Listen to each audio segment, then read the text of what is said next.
Hello, students.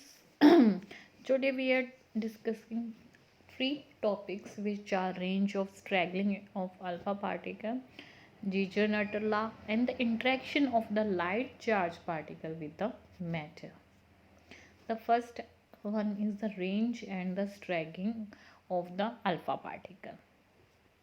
As we know that जो हमारा alpha particle है from neutral radio elements are easily absorb in a matter कि हमारा जो अल्फा पार्टिकल है वो न्यूट्रल रेडियो एलिमेंट क्या है आर ईजली ऑब्जॉर्व हो जाता है मैटर में। ठीक है, मतलब ईजली चला जाएगा मैटर के अंदर। They can pass through a thin paper और वेरी थिन फॉयल, जैसे मीका या एल्यूमिनियम वाली जो फॉयल होती है उससे क्या होती है वो पास हो जाती है। बट कुछ ऐसी लेयर्स हो जाती है जिनको वो अनेबल हो जाता है to penetrate them. The alpha particle can travel up to a distance a few centimeter from the source in air the standard temperature pressure। जो भी हमारा है कि वो कुछ सेंटीमीटर तक वो अल्फ़ा जो हमारा पार्टिकल है वो डिस्टेंस कवर करता है in the S T P. They can lose the whole their kinetic energy, force तो लगेगा ही जिसके कारण क्या होगा जो हमारा अल्फ़ा पार्टिकल है वो अपनी एनर्जी सारी जितनी एनर्जी है वो लॉस कर देगा। Thus, the monoenergetic alpha particle from a given source can travel through a definite maximum distance from the source within a given substance। मतलब कि वो एक definite maximum distance ही travel कर पाएगा इन मैटर में। ठीक है, उस डिस्टेंस को हम बोलेंगे range of alpha particle. The range of alpha particle is the maximum distance वहाँ जहाँ तक अल्फा पार्टिकल ने ट्रैवल किया और जब तक उसकी सारी एनर्जी काइनेटिक एनर्जी है वो लॉस नहीं हो जाती। ठीक है, the range is very small in A solid. Solid में क्या होगा और लिक्विड में क्या होगा उसकी रेंज होगी -10⁻³ मिलीमीटर। ठीक है, तो ऐसे क्या हो जाएगा, इसको हम अल्फ़ा रेंज बोलेंगे जहाँ पे उसका सर्टेन डिस्टेंस है जहाँ पे जब तक उसकी क्या हो डायरेक्ट काइनेटिक एनर्जी लूज़ ना कर जाए। The range of alpha particle depend करती है इनिशियल वेलोसिटी और काइनेटिक एनर्जी, जिसको हम दिस एक्सप्रेशन में हम आपको एक्सप्रेस करेंगे। जो हमारे पार्टिकल की जो इनिशियल एनर्जी है उसे हम आई बोलेंगे और रेंज को हम आर से शो करेंगे। ठीक है, ये आर है, हमने initial energy to the zero क्योंकि हमने माइनस पढ़ी थी कुछ 10⁻⁻10 मीटर। ओके, हमने क्या किया इसको डी इस आर की जो है डिस्टेंस से है कि रेंज कब होएगी वो फ्यू डिस्टेंस और डी एक्स। ठीक है, तो अब हम देखो इसका होल इंटीग्रेशन करेंगे हम इनिशियल वैल्यू टू ज़ीरो। ठीक है, कुछ माइनस में डिस्टेंस हो, देन हमने क्या करना है डी ई से मल्टीप्लाई और डी एक्स से हम मल्टीप्लाई करेंगे। ये जो इस इक्वेशन को हम ऐसे लिख सकते हैं। ठीक है, अगर इसका हम रिवर्स कर देंगे, इसको अगर हम इस फॉर्म में लिख देंगे तो भी क्या हो जाएगा ये सेम ही निकल कर आएगा। ठीक है, यानी ये क्या है इंटरचेंजेबल है, हम इसको डी ई बाई में डी एक्स की पावर -1 भी लिख सकते हैं। ठीक है, तो डी एक्स क्या रहेगा न्यूमरेटर में रहेगा और डी ई क्या रहेगा डिनोमिनेटर में रहेगी। ठीक है, और ये माइनस माइनस साइन इसलिए क्यों लगाया है क्योंकि बाद में एनर्जी लॉस हो रही है इसीलिए। बट यहाँ पे हमने दोनों को इधर भी माइनस से मल्टीप्लाई कर दिया और इधर से भी। ठीक है, ये मल्टीप्लाई का हो गया और ये जो डी ई है ये डिवाइड का हो गया। ठीक है, अब हमने क्या रेंज कर क्या ले ली ज़ीरो टू ई आई कर दिया, रिवर्स कर दिया तो ये वाला साइन हमारा जो है वो पॉजिटिव हो जाएगा। ठीक है, तो अब हम इस डी ई को हम वापस में माइनस डी ई बाई में डी एक्स कर देंगे। अगर बाई में डी एक्स है मीन्स वो क्या है, ऊपर मल्टीप्लाई डी एक्स है। तो इसको हम अगर इस फॉर्म में भी लिख देंगे तो भी क्या होगा, करेक्ट है। ये हमारा एक्सप्रेशन है और द पार्टिकल ऑफ एनर्जी आई, और जो हमें रेंज आर के लिए गिवन है। ठीक है, ये रेंज आगे हम कैसे कहाँ यूज़ हुई वो आप देखोगे। ठीक है, अब हमने ये एक्सपेरिमेंट लिया है किसको, मेज़र करने के लिए अल्फ़ा पार्टिकल को। ठीक है, नीचे क्या है हमारी एनर्जी है, कैसे ड्रॉप होती है उसका है। WH ब्रैग है जो इंग्लैंड का है, उसने ये फर्स्ट किया था डिटरमाइन द अल्फ़ा रेंज। ठीक है, किसके थ्रू मेज़र किया था, ionisation producing by the different distance from the source along their path within the medium, यानी डिफरेंट डिस्टेंस पे इसने क्या किया था, मेज़र करके देखा था थ्रू द आयनाइजेशन। ठीक है, जो उसने सेटअप लगाया था उसमें क्या लिया, उसने अल्फ़ा पार्टिकल लिया था। ये जैसे सोर्स है इसके अंदर अल्फ़ा पार्टिकल है, एस क्या है हमारी स्लिट है जिसके अंदर से एक नैरो बीम गुजरती है अल्फ़ा पार्टिकल। ठीक है, फ्रॉम द सोर्स से करती है, किसके अंदर है, ये लेड शील्ड के अंदर है। ठीक है, ये लेड शील्ड के अंदर है और इसका डिस्टेंस क्या है, डी है, किससे, आयनाइजेशन चैम्बर से और मेटेलिक गोज से, जो हमारा दे रखा है जी से। ये हमारा क्या है, मेटेलिक गोज है, एंड द प्लेट पी दे रखी है। ठीक है, parallel and close to the each other, ये दोनों पी और जी क्या पैरेलल भी है और क्लोज भी हैं। ठीक है, इसके अंदर एक पोटेंशियल डिफरेंस हमने कनेक्ट किया है और यहाँ पे हमने क्या लिया है, इलेक्ट्रोमीटर लिया है। ऊपर हमने एज यू कैन सी, ये देखो हमने ऊपर इलेक्ट्रोमीटर लिया है। ठीक है, बैटरी से कनेक्ट किया है। अपर जो प्लेट है उसको इलेक्ट्रोमीटर से कनेक्ट किया, आयनाइजेशन करंट प्रोड्यूस होगा बाय द अल्फा पार्टिकल। ठीक है, जिसको हम मेज़र करेंगे। ठीक है, at a given distance from the source is recorded by the electrometer, जिसको हम इलेक्ट्रोमीटर से हम रीड करेंगे। आयनाइजेशन करंट प्रोड्यूस होएगा थ्रू द अल्फा पार्टिकल। ठीक है, जो हमारा आयनाइजेशन करंट होगा पहले क्या होगा, धीरे धीरे क्या होगा, इंक्रीज होगा। ठीक है, as the distance from the source increase, and then जैसे जैसे इंक्रीज होगा देन वो ड्रॉप हो जाएगा शार्पली। ठीक है, the curve relating the specific ionization, the number of ion produce by the alpha particle per unit length of the path, यानी इसके अंदर जो अल्फा पार्टिकल में जो आयन प्रोड्यूस हो रहे हैं, जिसके कारण आयनाइजेशन करंट प्रोड्यूस हुआ है, वो मेज़र कर रहा है इलेक्ट्रोमीटर। ठीक है, जो कर्व हमारी यही शो कर रही है कि specific ionization current with respect to distance from the source. This जो हमारी ये कर्व है इसको बोलते हैं ब्रैग कर्व। ठीक है, क्योंकि WH ब्रैग नहीं दिया इसलिए इसको ब्रैग कर्व में बोलते हैं। जो आयनाइजेशन पावर है अल्फा पार्टिकल राइज करती है कुछ एक सर्टेन डिस्टेंस पे, देन क्या हो जाती है, वो रैपिडली फॉल भी हो जाती है आफ्टर ए मैक्सिमम डिस्टेंस। ये इसका ये मैक्सिमम डिस्टेंस ही हुआ ना, जहाँ पे फिर उसकी क्या होगी, धीरे धीरे धीरे मतलब रैपिडली भी कह सकते हैं कि हमें वो एनर्जी, काइनेटिक एनर्जी उसकी क्या हो रही है, लॉस हो रही है आफ्टर ए डेफिनेट डिस्टेंस। ठीक है, दिस डिस्टेंस क्या बोलेंगे हम, जहाँ पे ये हुई फॉर एनर्जेशन एनर्जी बंद लूज हो गई, इसको बोलेंगे हम the range of the alpha particle. ठीक है, ये ब्रैग कर नाउ अब हम रेंज एंड एनर्जी रिलेशनशिप करेंगे for the alpha particle.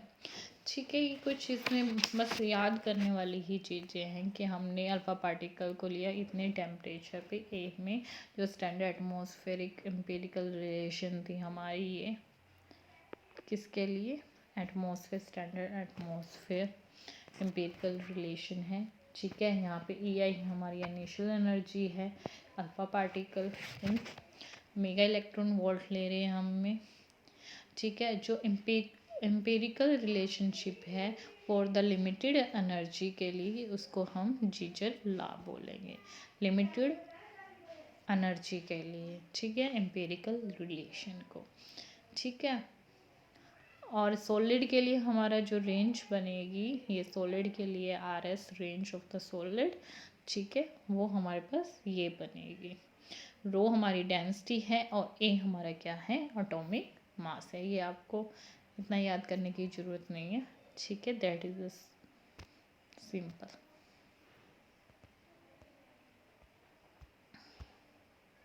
Now straggling and its cause. Straggling हमारा क्या आया था, जो उसने इस ग्राफ के अंदर दिस पॉइंट से लेकर दिस पॉइंट तक ये जो हमारी कब और ज़्यादा रैपिडली फॉल हुई है, ये है straggling. The range of the alpha particle may be slightly larger और smaller than the given expression. जो हमारा एक्सप्रेशन था पीछे DE बाय में रिलेशन में था, DX जो डिनोमिनेटर में था, उस रिलेशनशिप की बात कर रहे हैं। वो क्यों हुआ? During the process of excitation and the ionization. ठीक है, the energy loss take place in the discrete amount. ठीक है, तो हमारी जो एनर्जी लॉस थी पर यूनिट पाथ लेंथ, जहाँ पे beam of the alpha particle have सब initial velocity do not have the same range. ठीक है, तो क्या हुआ, जो हमारी बीम थी अल्फा पार्टिकल की, जो उसकी इनिशियल वेलोसिटी है उसके पास सेम रेंज नहीं थी, but there is a fluctuation in the range. तो क्या होती है, उसकी रेंज में क्या है, कुछ फ्लक्चुएशन आती है। इसको बोलेंगे रेंज ऑफ स्ट्रैगलिंग। मतलब कि जिस रेंज में मूव कर रही थी उससे ना होके वो फ्लक्चुएट कर रही थी, मतलब कभी थोड़ी सी ज़्यादा कभी थोड़ी सी कम, ऐसे वो फ्लक्चुएट हो रही थी। उस रेंज को क्या बोलेंगे, रेंज स्ट्रैगलिंग। ठीक है, कि अल्फा पार्टिकल की कोई इनिशियल वेलोसिटी थी, उसके पास एक डेफिनेट रेंज नहीं थी, बट वो क्या कर रही थी, फ्लक्चुएट कर रही थी इन ए रेंज। उस रेंज को हम क्या बोलेंगे, स्ट्रैगलिंग। ठीक है, रेंज ऑफ स्ट्रैगलिंग बोलेंगे। अब क्या है, उसकी इफेक्ट क्या है। All the alpha particle are not emitted from the source with the same initial energy. सभी अल्फा पार्टिकल जो भी एमिट कर रहे हैं वो सेम इनिशियल एनर्जी से एमिट नहीं कर रहे हैं। All the alpha particle do not lose the exactly the same amount of energy in their encounter with the molecule in their path. कि जो भी हैं वो सेम टाइप की एनर्जी से नहीं लूज़ हो रहे हैं, क्योंकि उनको डिफरेंट डिफरेंट मॉलिक्यूल जो भी पाथ में आ रहे हैं उनको इनकाउंटर करना है। तो किसी की पहली लूज़ हो जाती है, किसी की बाद में हो जाएगी अल्फा पार्टिकल की। ठीक है, it is also partly due to the formation of helium ions by the attachment by one electron to some two of the alpha particle। ठीक है, जो हमारी फॉर्मेशन है हीलियम आयन की, उसमें क्या किया है, एक इलेक्ट्रॉन अटैच किया जाता है to some of the alpha particle. ठीक है, these ions will possess ionisation and power and hence cause a slight extension of the range. जो क्या करेगी, स्लाइटली एक्सटेंड करेगी रेंज को, बिकम द न्यूट्रल एटम। ठीक है, ये थे हमारे रीजन्स। Then we discuss the Geiger Nuttall law. This experiment किसने दिया था, जीजर एंड नटल ने दिया था, इसलिए इसका नाम जीजर नटल लॉ लिख रखा। ठीक है, in this experiment the study of the life time and the decay constant of the alpha emitting substance. इसके अंदर किसके अंदर स्टडी होएगी, लाइफ टाइम और डिके कॉन्स्टेंट के बीच में of alpha emitting substance. It was shown by that the large alpha energy who were usually associated with the large decay constant। ठीक है, जो लार्ज अल्फा एनर्जी है वो क्या एसोसिएट कर रही है, लार्ज डिके कांस्टेंट से। ठीक है, और this type of regularity was study in terms of the range of alpha particle in a air कि इसको यूजली एसोसिएट किया जाता है लार्ज डिकी कॉन्स्टेंट से। और दिस टाइप की जो स्टडी है वो टर्म्स करी जाती है range of alpha particle in A air. The worker determine the mean range of the alpha particle. ठीक है, जो वर्कर है वो डिटरमाइन करते हैं mean range of alpha particle from A number of neutrally occurring radio element. किससे?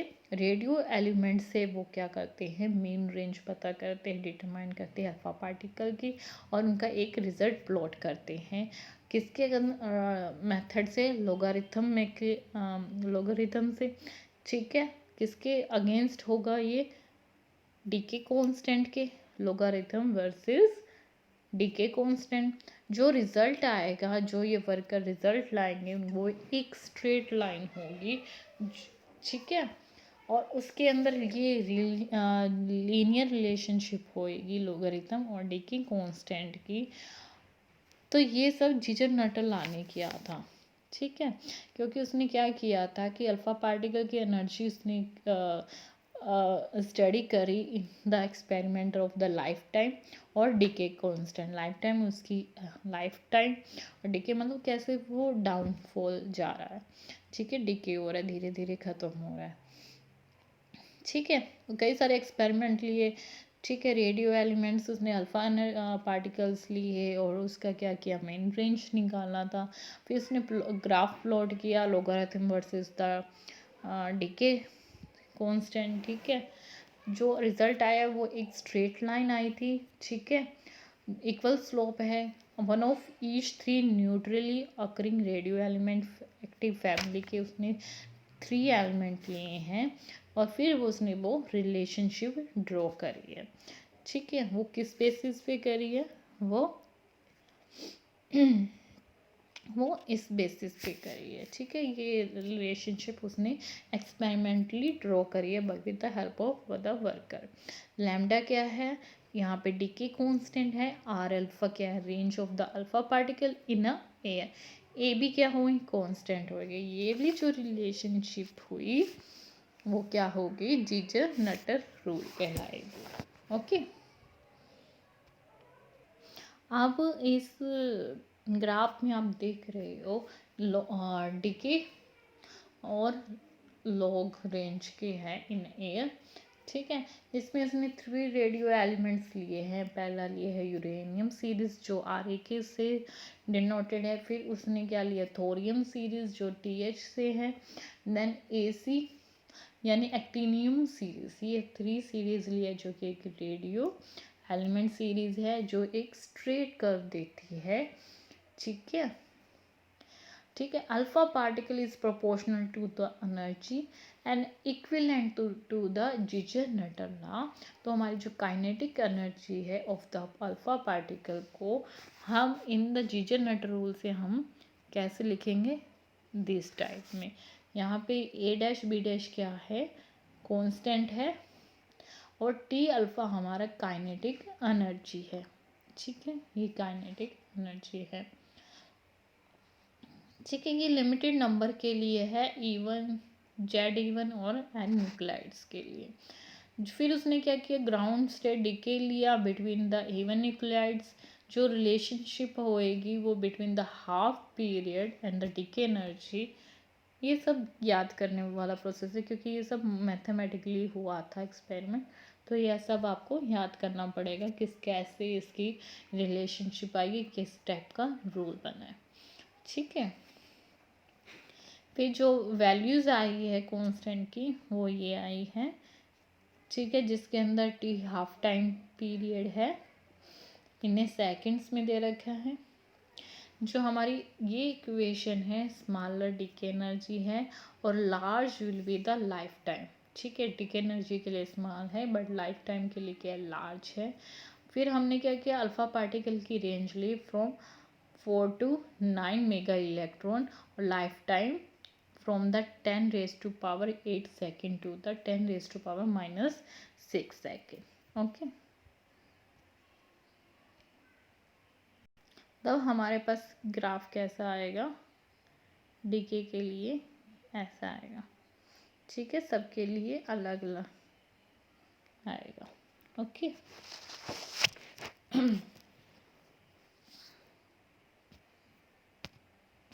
now is the last topic, that interaction of light charge particle with the matter। ठीक है, फर्स्ट इज हम पहले electron बोलेंगे। Electron, the interaction mechanism can be understood in the terms of energy of incident electron. ठीक है, जो हम interaction लेंगे मैकेनिज्म का, वो एनर्जी ऑफ इंसिडेंट इलेक्ट्रॉन्स के ऊपर लेंगे। जो हमारे इंसिडेंट इलेक्ट्रॉन की जो एनर्जी होती है वो बहुत ही स्मॉल होती है, electron volt two kilo electron volt की तरफ की रेंज में। ठीक है, the electron can be scattered elastically with the cloud of electron of the medium. हमने कोई एटम लिया है, इलेक्ट्रॉन सराउंडिंग में मूव कर रहे हैं, तो उसकी इलेक्ट्रॉन क्या हो सकते हैं, स्कैटर्ड इलास्टिकली हो सकते हैं with the cloud of electron of the medium. ठीक है, स्लाइटली हायर एनर्जी इट, और वो क्या कर सकते हैं, पेनिट्रेट भी कर सकते हैं आउटर क्लाउड को, और एंटर कर सकते हैं एटम के अंदर। ठीक है, और अंदर क्या हो सकते हैं, इन इलास्टिकली स्कैटर्ड हो सकते हैं बाय एटॉमिक इलेक्ट्रॉन। ठीक है, आउटर इलेक्ट्रॉन वाला जो क्लाउड है उसको हाँ ये पेनिट्रेट कर सकता है, बट जो इनर मोस्ट इलेक्ट्रॉन होंगे उसके साथ क्या होगा, वो इनइलास्टिक स्कैटर्ड होगा। Higher energy, the electron is able to penetrate the cloud of electron and can reach to the close to the nucleus. It will be inelastic, scattered by the nuclear field. At very high energy, the incident electron will interact directly with the nucleus, leading to the excitation of the nucleus. This process have deficitated and the brief discussion we are doing. मान लो हमने पहले, हमारे पास energy elastic थी। ठीक है, तो ये outer most shell है इलेक्ट्रॉन का, उसको भी नहीं ये टच कर रहे थे इतने। ठीक है, जैसे जैसे इन इलास्टिक और हाई एनर्जी मिली इसको, तो इसने फर्स्ट आउटर मोस्ट क्लाउड को क्या कर दिया, पेनिट्रेट कर दिया, और फिर क्या हो गया, स्कैटर्ड कर दिया। सिमिलरली थोड़ी और एनर्जी मिली, स्कैटर्ड हो गया। लेकिन जब बहुत ही ज़्यादा अमाउंट में मेगा इलेक्ट्रॉन वोल्ट में इलेक्ट्रॉन को एनर्जी मिली, वो सीधा रीच कर गया न्यूक्लियस की तरफ। ठीक है, और वो एक्साइट हो गया, उसने न्यूक्लियस को क्या कर दिया, एक्साइट स्टेट में ला दिया। ठीक है, यहाँ पे क्या हो गया, न्यूक्लियस एक्साइट हो गया। जो इनइलास्टिक कोलिजन ऑफ इलेक्ट्रॉन है उसमें क्या हुआ, जो inelastic collision of incident electron with bound the atomic nuclear, किसके साथ बाउंड हो गया, एटॉमिक इलेक्ट्रॉन के साथ इन ए मैटर। ठीक है, इंसिडेंट इलेक्ट्रॉन क्या कर देंगे, अपनी एनर्जी, काइनेटिक एनर्जी को लूज कर देंगे जब वो मैटर में पास होएंगे। ड्यूरिंग द इनइलास्टिक कोलिजन, जो हमारे इंसिडेंट इलेक्ट्रॉन क्या करेगा, अपनी एनर्जी को ट्रांसफ़र कर देगा एटॉमिक इलेक्ट्रॉन में, ताकि वो क्या हो जाए, एक्साइट हो जाए या आयनाइज्ड हो जाए। ठीक है, तो जो हमारी रिलेशनशिप बनेगी एनर्जी मास रिलेशनशिप में, तो हमारी जो एनर्जी लॉस होगा, जो हमने पीछे किया था -dE/dx पर यूनिट लेंथ होगा, due to the inelastic collision, जो हमारी रिलेशनशिप बनेगी वो ये बनेगी। हम अभी जो प्रीवियस करे थे, जब हमने लॉस ऑफ एनर्जी किया था, ठीक है, ये रिलेशनशिप वहाँ से आई है। ठीक है,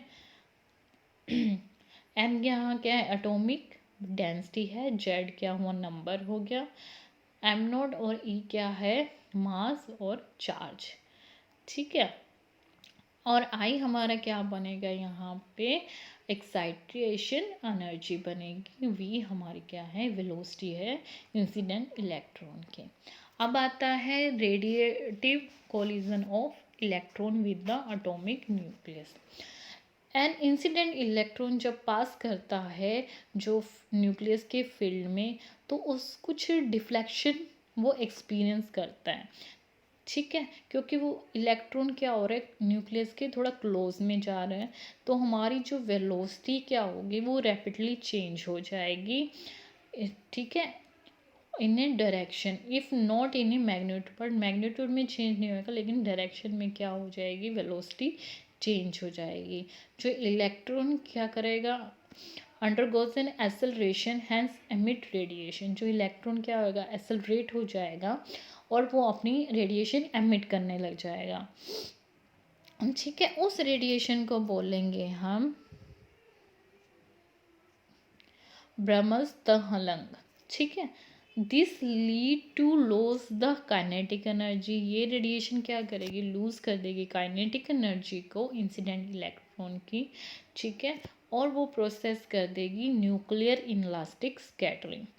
जो इलेक्ट्रॉन जो कंटिन्यूसली अपनी एनर्जी लॉस कर देगा so long under the influence of the nuclear field, जो हमारी रेडिएशन एमिट हुई थी वो कॉन्स्टेंटली क्या होती रहेगी, चेंज होती रहेगी, और हमारी एनर्जी भी क्या होती रहेगी, लूज होती जाएगी पर यूनिट लेंथ। जैसे जैसे वो डिस्टेंस इंक्रीज करता जाएगा उसकी एनर्जी भी लूज होती जाएगी, ठीक है। वो प्रपोर्शनल जो इंटरेक्शन लूज होएगी energy in terms of the length and proportional to the Z square, जो एटॉमिक नंबर होएगा हमारा जो टारगेट करना है एटम को, ठीक है। तो हमारी जो actual rate of radio active loss per unit path length बनेगा ऑफ द इलेक्ट्रॉन का, वो हमारा ये बनेगा, ठीक है। टी हमारी क्या है, काइनेटिक एनर्जी है, ए हमारा मास नंबर है, ठीक है।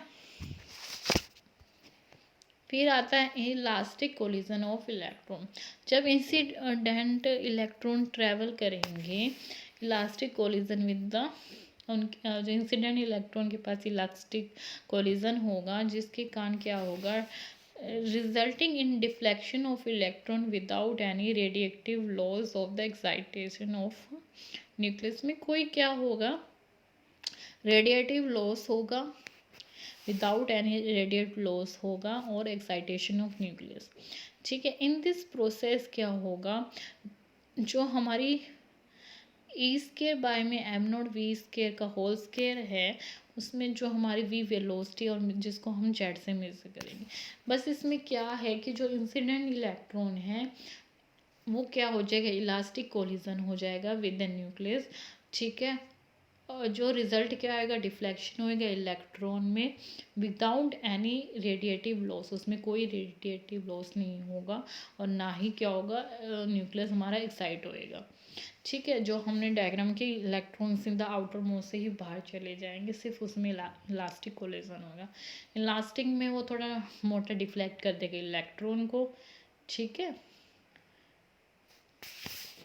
और जो हमारा ग्राफ बनेगा वो ये बनेगा, ये ग्राफ है between loss of energy between the particle energy, radiation loss हो अलग है और आयनाइजेशन लॉस है, आयनाइजेशन लॉस को हमने डॉटेड से शो किया है और टोटल लॉस को हमने डार्क कर्व से शो किया है, ठीक है। डिफरेंट के लिए डिफरेंट है यहाँ पे। नाउ जो हमारी टोटल एनर्जी है वो आयनाइजेशन प्लस रेडिएशन है, ठीक है।